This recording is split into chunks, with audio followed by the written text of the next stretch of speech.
Fala aí, galerinha, tudo bem? Professora Diana Faustino, dessa vez aí para falarmos sobre um conteúdo muito relacionado àqueles, que falavam sobre as camadas da atmosfera, tá? Falaremos sobre o clima e sobre o tempo, tá certo? Mais precisamente sobre alguns elementos que estão presentes no clima, tá? Mas para isso precisamos entender, sexto ano, qual seria a diferença entre clima e tempo. Porque é muito comum falarmos, o clima hoje está bom, está agradável, o tempo hoje está bom, está agradável. Qual seria o correto? Tempo ou clima? Eles são a mesma coisa? Existe diferença entre eles? Tempo atmosférico e clima são sinônimos? Bom, tempo e clima são coisas completamente diferentes, tá? O tempo atmosférico é algo momentâneo. Como assim, professora? Não entendi. Durante o intervalo de um dia, por exemplo, nós temos momentos chuvosos e momentos com sol, não é isso? Ensolarados, tá? Tanto faz estar chovendo como fazer aquele solzaço no mesmo dia. Isso aí seria mudança no tempo. Já o clima, é necessário avaliar várias características, vários elementos, tá certo? Avaliados aí durante de 25 a 30 anos para saber se houve uma modificação ou não.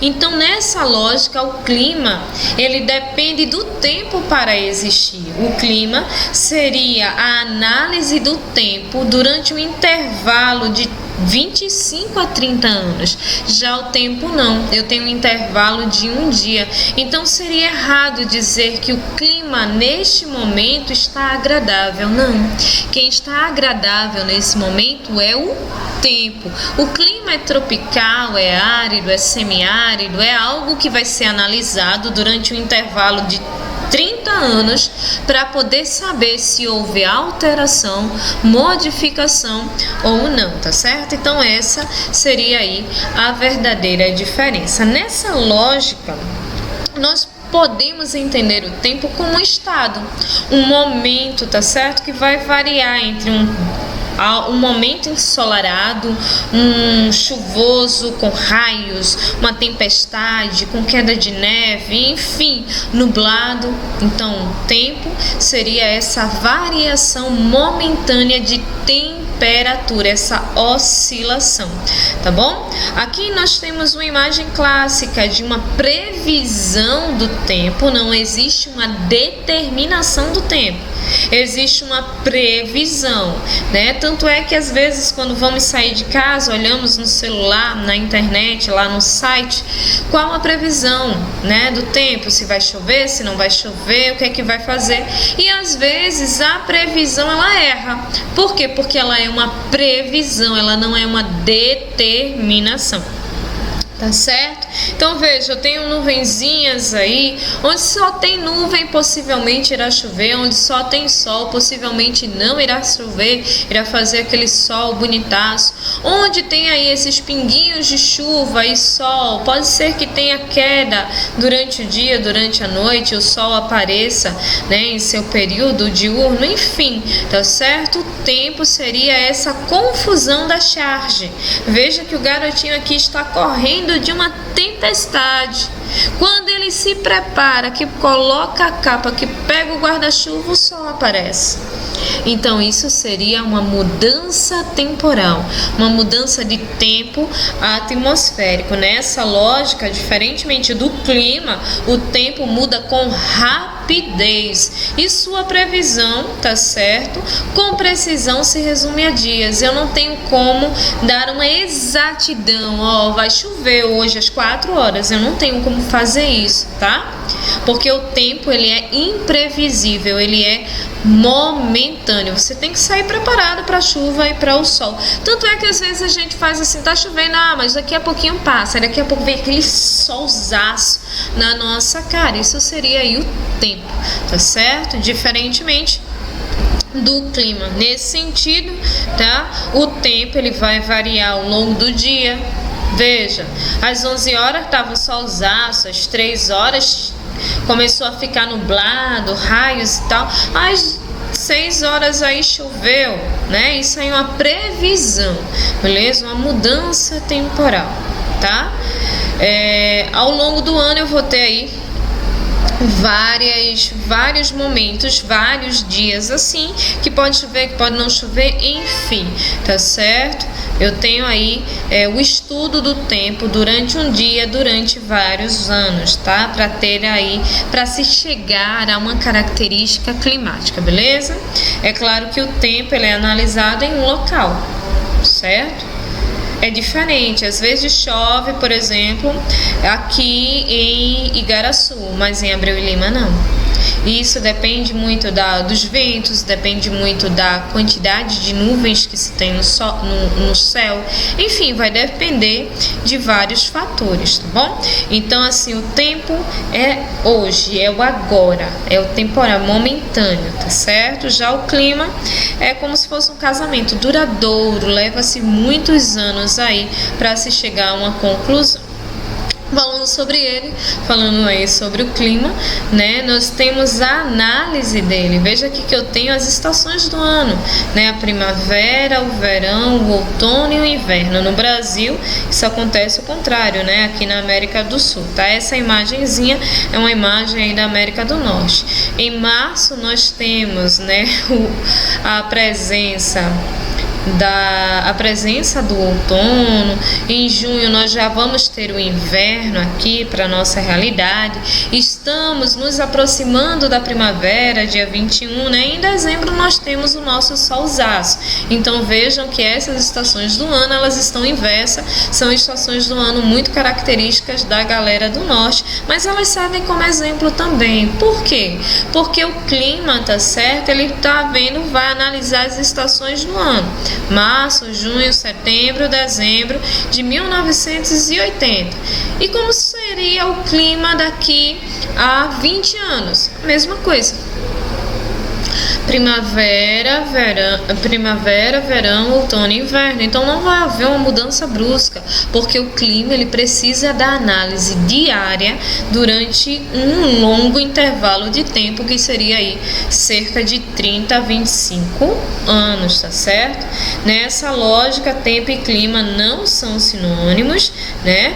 Tempo é algo momentâneo, está acontecendo agora, é uma variação que está acontecendo agora. Já o clima seria um comportamento da atmosfera durante um longo intervalo de tempo. Por exemplo, o clima equatorial, tropical, semiárido.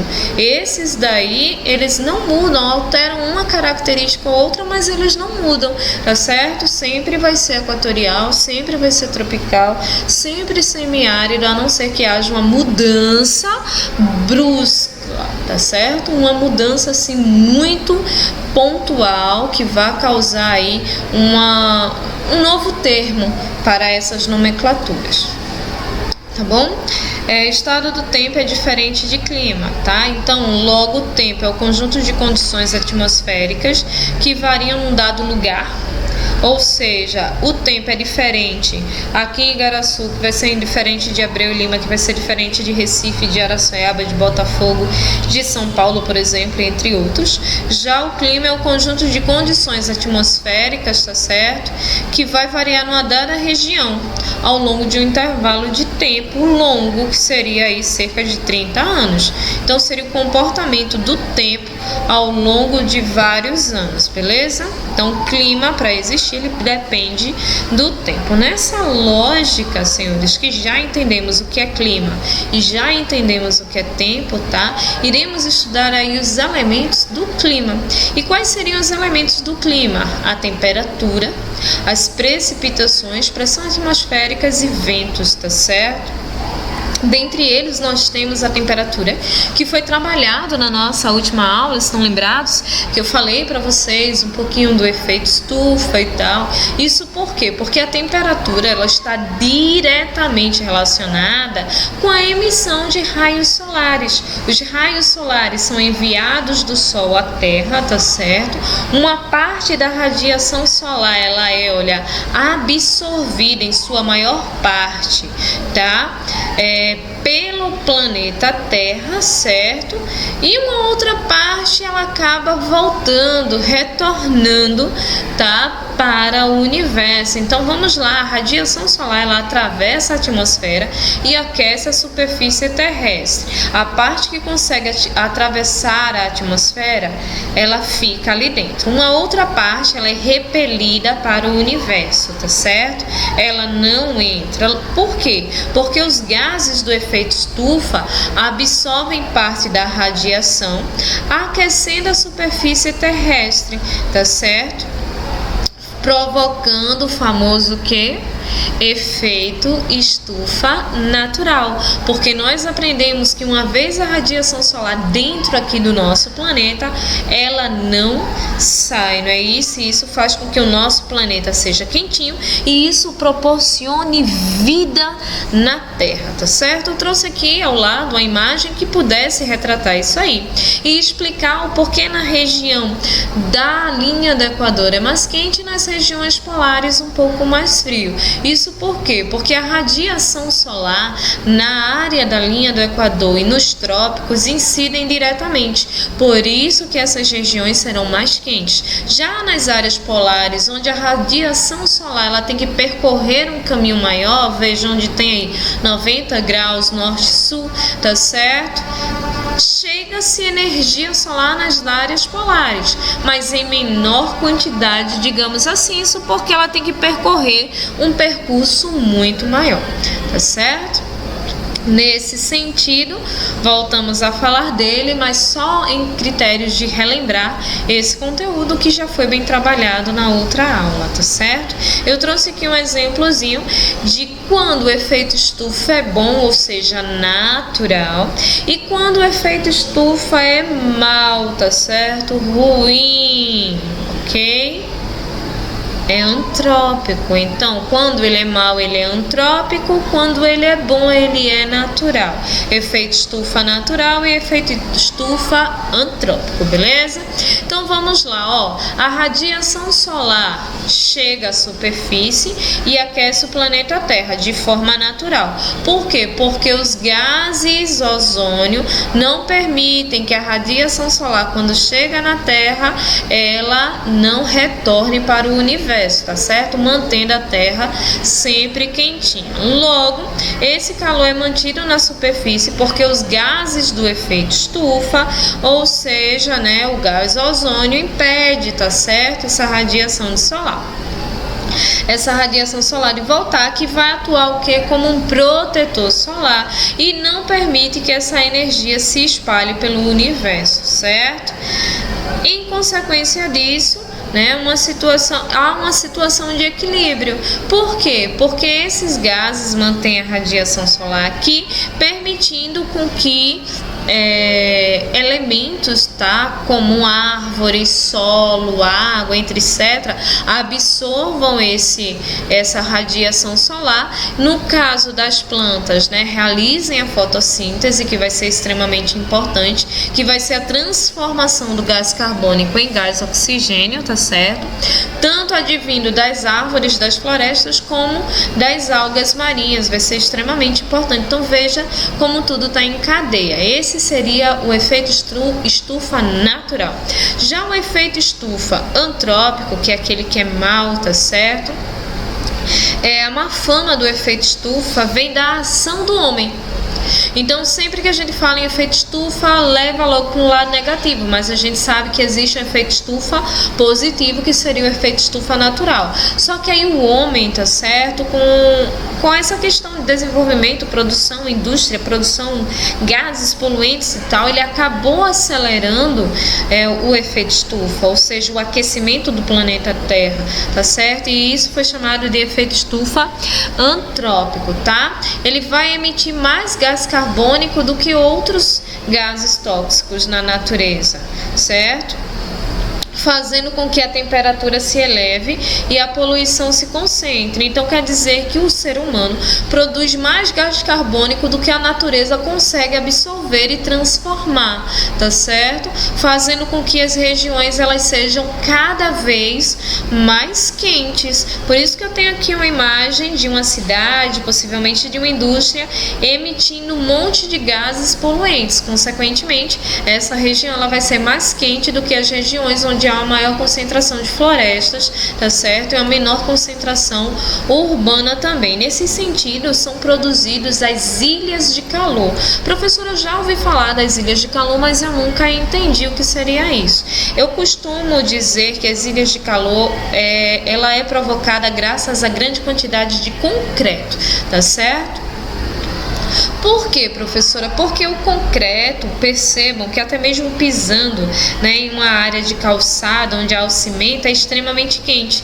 Diferente que se você pisar de meio-dia em uma calçada e de meio-dia em um terreno onde há o solo, o seu pé está ali na areia. Então você vai ver uma diferenciação de temperatura. Isso por quê?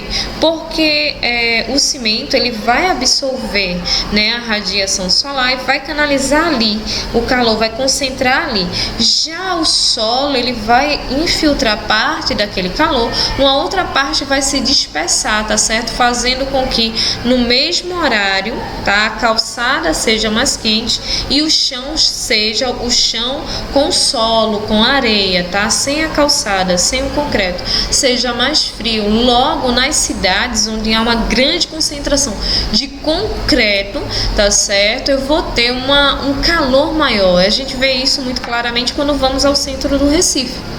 O centro do Recife, de meio-dia, de uma hora, é extremamente quente. Grandes cidades têm uma grande concentração de gases, uma grande concentração de concreto, logo serão ilhas de calor. Para a gente entender melhor, eu trouxe aqui um gráficozinho e vocês podem ver que a porção mais elevada e também mais vermelhinha, que significa aumento da temperatura, é nas áreas onde tem prédios, tá certo? Veja que nas áreas onde há florestas, essas arvorezinhas, a temperatura é menor. Isso por quê? Porque o sol consegue ser absorvido por esses elementos, pelos vegetais, pelo solo, pela água e etc. Já onde tem concreto, tá certo? Há um impedimento da absorção desse calor por outros elementos, então ele se concentra ali no concreto, fazendo com que aquela região seja mais quente do que as outras regiões, formando as famosas ilhas de calor, tá bom?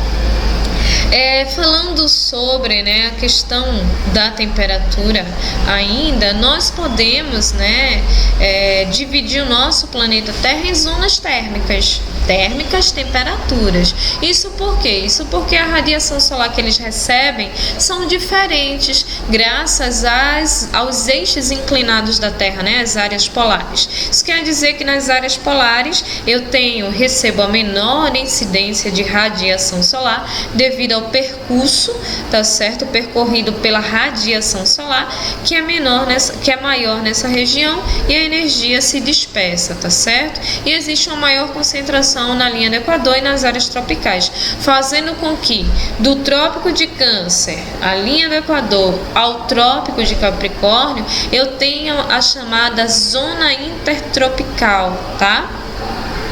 Que seriam regiões mais quentes, beleza? É por isso que a gente não consegue perceber, por exemplo, a presença das estações do ano, né, aqui no Brasil. Por quê? Porque o Brasil é um país tropical, tá? O Brasil é um país tropical, tá certo? E por quê? Porque está localizado entre os trópicos de Câncer e o trópico de Capricórnio, beleza? Já as áreas temperadas, nelas eu consigo ver as 4 estações do ano bem definidas: a primavera, o outono, o inverno, o verão e assim sucessivamente, tá? Já nas áreas polares, bom, nessa daí eu só consigo ver o frio mesmo.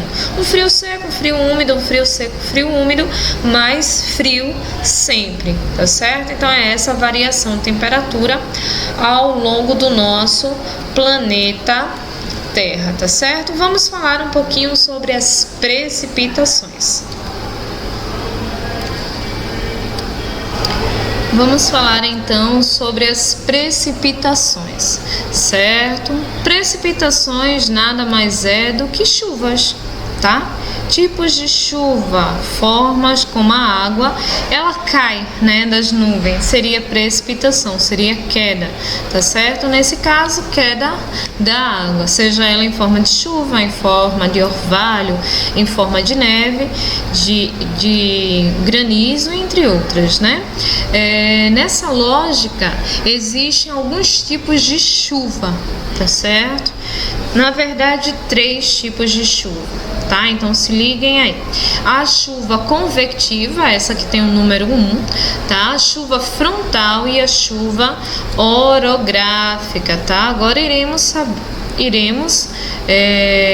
ver detalhadamente os 3 tipos de chuva que existem, tá bom? Existe aí a chuva convectiva. Professora, o que seria aí a chuva convectiva, tá?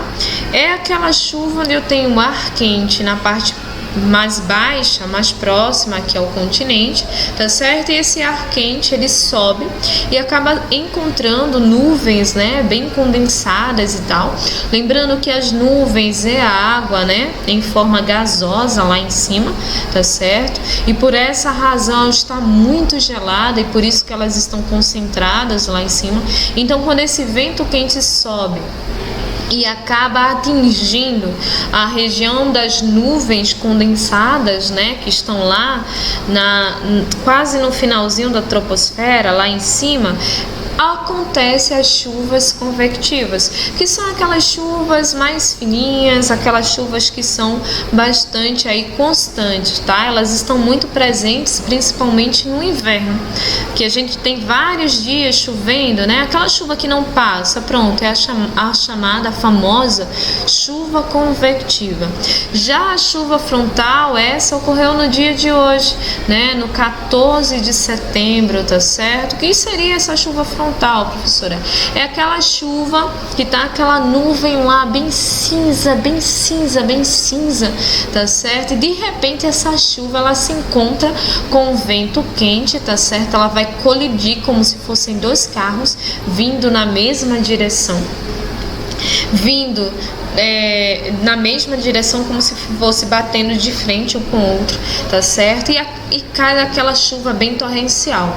Chove, chove, chove, daqui a pouquinho passa. É a famosa chuva de verão, tá certo? É a chuva frontal. É aquela chuva que a gente olha e diz assim, vai chover. Chove, chove, chove, daqui a pouco passa e não chove mais, tá? É a famosa chuva de verão, as chuvas frontais. Geralmente tem os pingos mais grossos, né? Uma zoada, você consegue ouvir o barulho da chuva ao longe na chuva frontal. Já a chuva orográfica é aquela que é provocada, senhores, na verdade é impedida, né, pelo relevo. Eu tenho um relevo muito alto e eu tenho a formação de nuvens onde? No oceano. Por quê? Porque o sol vai tocar a água do mar que vai evaporar e formar nuvens. Quando evapora e forma nuvens, tá certo? Acaba aí sendo levada essa chuva, ela é levada, né? A nuvem ela é formada e ela é levada pela brisa marinha, pelo vento, que na imagem tá com o nome de barlavento, porque vai impedir o vento de levar aquela nuvem para o outro lado, para essa área onde tem aí a vegetação espaçadazinha, tá certo? Aí o que acontece? Como ela tá muito, muito, muito pesada, ela não consegue atravessar o relevo, então ela precipita, chove, fica mais leve, depois que fica mais leve ela consegue passar, tá certo? Levando a menor quantidade de água para o outro lado. É o que acontece com o sertão pernambucano, por exemplo, tá certo? A chuva é formada aqui no oceano e é empurrada lá para o Planalto da Borborema, que é uma barreira orográfica, um impedimento. Aí quando chega ali, as nuvens estão muito, muito pesadas, elas não conseguem passar. O que acontece? Chove desse lado, do lado onde está o mar, chamado de barlavento. Quando a nuvem passa para a região sertaneja, ela leva uma menor quantidade de água, formando a região do sertão com menos água, mais árido, com a vegetação que é adaptada associada a longos períodos de estiagem, tá certo? Acontece esse fenômeno aqui em Pernambuco, tá certo? E no Nordeste como um todo, vão ver várias barreiras orográficas impedindo. É muito comum a galera que vai para João Pessoa, que vai para Campina Grande, precisamente. Para João Pessoa não tanto, mas quem vai para Campina Grande, na Paraíba, e períodos de chuva, consegue ver esse tipo de chuva, a chuva orográfica, que é aquela nuvem bem pesada e o relevo impedindo a nuvem de passar. Ela chove, fica leve, tá certo? E consegue subir e passar para o outro lado, o lado que é chamado de solta-vento. De um lado barrou o vento, do outro lado o vento conseguiu ser livre, conseguiu passar, tá certo? Barla-vento de um lado, do outro lado solta-vento.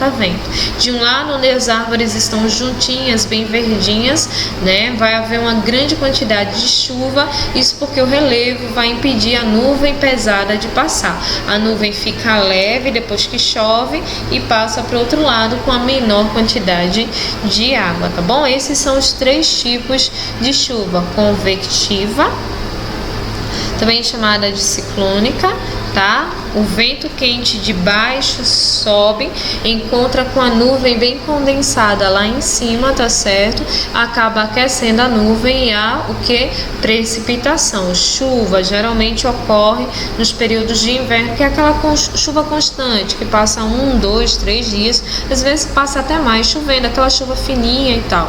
Já a chuva frontal é a famosa chuva de verão, tá? É aquela nuvem bem pretona e tal, com um nimbus vindo, choveu, encontrou com a massa de ar quente, aqueceu aquela nuvem, choveu, aquele barulho enorme, daqui a pouco passou, veio um sol bonitão, acabou-se. Vejam que estamos falando de tempo, característica do tempo, a chuva frontal, né? E a chuva orográfica, que é aquela que tem uma barreira impedindo a nuvem de passar para o outro lado, tá bom?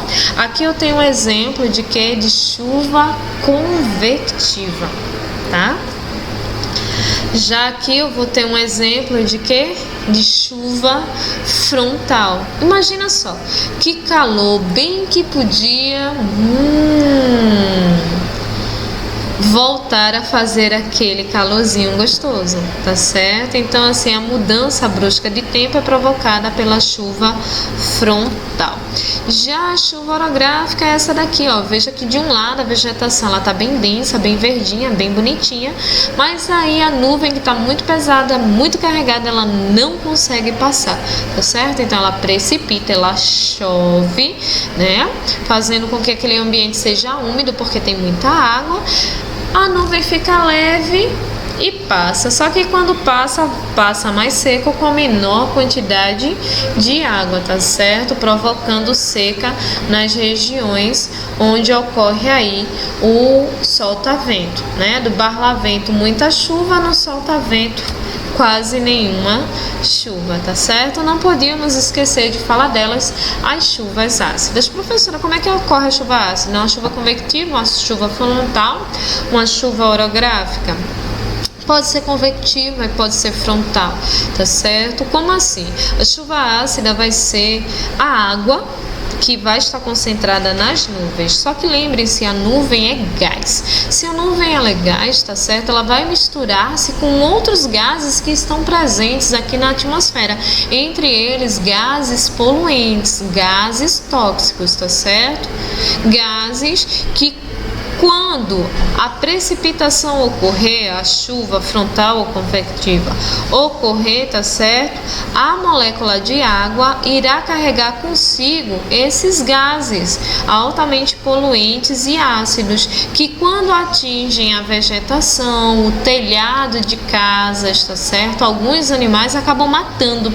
É por isso que tem algumas árvores aí, ó, que estão sem folhas, tá? Destroem plantações, destroem telhados telhados de indústrias, telhados de casas, mas as chuvas ácidas elas só ocorrem onde há uma grande concentração de gases poluentes, ou seja, nas grandes cidades, tá? Como São Paulo, cidades do Rio de Janeiro, cidades de grande concentração de poluentes, vai haver aí a presença de chuva ácida, tá? Aqui nós não vemos esse tipo de chuva porque existe uma poluição, existe uma concentração de poluentes, mas não em tão alta concentração, né? Tão alta densidade, beleza? Falaremos agora sobre um outro elemento, né, que seria a pressão atmosférica. Professor, eu sempre ouvi falar em pressão atmosférica, mas o que seria isso? Senhores, os gases, eles têm um peso, tá certo? Não pensem vocês que é porque é gás, é leve, não. A atmosfera ela tem um peso e esse peso é dado o nome de pressão atmosférica, seria o peso que o ar exerce no continente, tá certo? Então, nas áreas de elevadas altitudes, nas áreas mais altas, tá? Existe uma menor concentração de gás, de ar, de gases que estão presentes aí. Logo, tá certo? Vai haver um menor peso, que consequentemente será uma menor pressão. Já nas áreas, tá certo, mais baixas, ou seja, mais próximas ao nível do mar, tá? Existe uma maior quantidade de ar. Se há uma maior quantidade de ar, há um maior peso. Se há um maior peso, há uma maior pressão. Então é bem simples, tá? Nas áreas mais elevadas existe uma menor pressão, porque é uma menor quantidade de gases. Já nas áreas mais rebaixadas, mais abaixo, mais próximas ao nível do mar, nós temos uma menor quantidade de gases, que vai exercer um maior peso, consequentemente uma maior pressão, tá certo? Essa mesma lógica, ela se engloba ao oxigênio. Percebam que nas áreas próximas ao nível do mar existe uma maior concentração de oxigênio. Por quê? Porque o oxigênio é produzido pelas algas marinhas e pelas florestas, tá certo? Já nas áreas de altas montanhas, ao subir a gente começa a ficar cansado, o ar começa a ficar raro efeito. Por quê? Porque é uma menor concentração de gases oxigênios nas regiões mais altas, tá bom? Então, nas regiões mais altas, menor quantidade de ar, menor peso, menor pressão. Nas regiões mais baixas, menor quantidade de ar, maior quantidade de ar, maior peso, maior pressão, tá certo? Bem simples. Assim, para finalizar, falaremos sobre ele, o vento, né? E o que seria o vento? Seria o ar em movimento, tá certo? A circulação do ar. Eles são levados de lugares de alta pressão para locais de baixa pressão. Baixa pressão está representado pelo vermelhinho, que quer dizer quente. Alta pressão está representado pelo azul, que quer dizer frio, tá certo? Então, os ventos, eles sopram de lugares frios para lugares quentes, lugares frios para lugares quentes, e eles são circulares, tá? Formando círculos, ok? Nessa lógica, nós vamos ter uma distribuição de ventos. Por quê? Porque nós temos lugares no nosso planeta, né, nas zonas térmicas, quentes e lugares frios, tá certo? Só que os ventos, eles nem sempre sopram na mesma direção, né? Existem ventos que sopram em direções diferentes, tá certo? Na verdade, em três divisões, né? 3 tipos de vento, digamos assim. Existem os ventos que são permanentes, que são aqueles ventos que sempre sopram naquela mesma direção, são chamados alísios, tá certo? Eles sopram das regiões tropicais, que são locais mais frios do que a linha do Equador. Lembra que eu disse a vocês que os ventos sopram das áreas frias para as áreas quentes, e a linha do Equador é o quê? quente. Então, os ventos serão soprados do trópico de Capricórnio e do trópico de Câncer em direção à linha do Equador. São os chamados alísios. Esses são chamados, como o livro de vocês traz na 92, de ventos permanentes, tá certo? Sempre sopram nessa direção. Existem também os chamados ventos estacionais. E o que seria isso?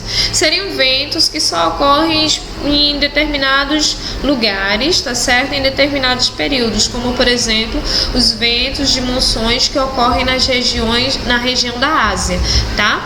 Na região da Ásia ocorrem os ventos que sopram do Oceano Índico em direção ao continente e do continente em direção ao Oceano Índico, tá? Apenas naquela localidade, beleza? São os chamados ventos de monções. E também vão existir os outros ventos, que são aqueles ventos ocasionais, ou seja, aqueles que não têm direção para soprar. Tanto faz soprar de um lado, como soprar do outro, como fazer aquela confusão, tá certo? Então, os ventos, eles sopram de formas circulares, saindo das áreas frias para as áreas quentes, das quentes para as frias, e fazendo aquele círculo ou aquela volta, aquele retorno, tá bom?